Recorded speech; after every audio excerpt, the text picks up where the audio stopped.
앞에서 갑자기 끊겨졌기 때문에 이어서 말씀드립니다. 하나님께서는 자기의 귀한 명예를 지키시기 위해서라도 라고 말씀하셨는데요. 이 하나님의 귀한 명예를 지킨다는 것은 결국 하나님의 속성 중에서 절대로 변할 수 없는 불변성과 또 하나님의 성실성을 말하는 것입니다. 그래서 그것을 지킨다는 것은 여기서 하나님께서 아브라함과 맺은 언약을 영원히 지키신다, 그런 뜻이에요. 그래서 아브라함과 맺은 언약은 그 내용이 뭐냐 하면 하나님께서 아브라함에게 너는 복의 근원이 될 것이다. 너로 말미암아 모든 민족이 복을 받을 것이다. 그 이스라엘 백성들만이 아니라 모든 민족입니다. 온 인류를 구원하시기 위해서 결국은 아브라함에게 복 주시는 것인데, 아브라함의 후손인 이스라엘을 제사장 나라로 삼으셔서 그들을 모든 민족을 구원하는 도구로 사용하시는 것입니다.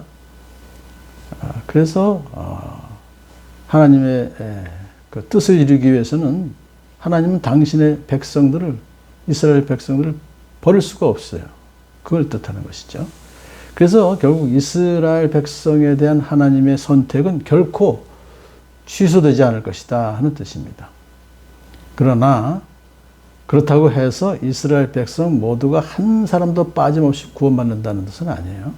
왜냐하면 하나님은 이스라엘이라는 민족을 집단적으로 선택하셨지 한 개개인을 개별적으로 모두 선택하신 것은 아닙니다. 그건 하나님의 뜻이에요.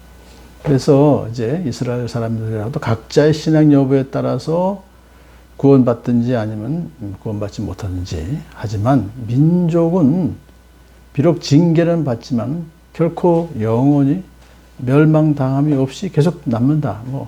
지금도 이스라엘이 남아 있잖아요. 그것서 하나님의 그 제사장 나라로서의 사명을 감당하게 하신다. 근데 이 이스라엘은 결국 영적 이스라엘을 말하면 영적 아브라함의 후손들을 또한 여기서 말씀하고 있습니다. 자, 사무엘은 이제 마지막으로 유명한 말을 하죠. 이렇게 말합니다. 나는 당신들이 잘 되도록 기도할 것입니다. 내가 기도하는 일을 그친다면 그것은 내가 하나님께 죄를 짓는 일입니다. 그런 일은 없을 것입니다. 이것은 선지자죠. 이제 사사로서의 일은 끝났으니까 이제 선지자로서의 사역. 그래서 중보 기도를 계속해서 해야 되는데 중보 기도를 멈춘다는 것은 결국 하나님께서 섬기라고 주신 성도들을 포기한다는 것입니다. 그래서 이건 하나님의 뜻을 거역하는 것이죠. 그러니까 그렇게 할 수 없고 계속해서 중보 기도 하겠습니다. 또한 당신들을 가르치겠습니다. 그런 뜻이에요. 그래서 이제 권면을 마지막으로 합니다. 당신들은 주님만을 두려워하며 마음을 다 바쳐서 진실하게 그분만을 섬기십시오. 그리고 주님께서 당신들을 생각하시고 얼마나 놀라운 일을 하셨는가를 기억하십시오. 사실 우리가 주님을 섬겨야 된다고 하는 것을 알면서도 어렵죠. 섬기기 싫을 때가 많습니다. 그럴 때마다 과거에 얼마나 우리를 위해서 놀라운 일을 많이 하셨는지를 기억할 때 또다시 섬겨야겠구나 라는 마음을 먹게 된다는 뜻입니다. 그런데 만일 당신들이 여전히 악한 행동을 한다면 당신들도 망하고 왕도 망할 것입니다 라고 이제 경고를 하는 것입니다. 비록 이제 그들이 왕을 구하는 죄를 졌습니다. 근데 그들이 회개를 하니까 용서는 해 주시지만은 왕을 세상적인 왕, 이방 나라의 왕처럼 절대 군주로 생각해서 왕에게만 충성한다면 그것은 결국 망하는 길이다 이거예요. 왜?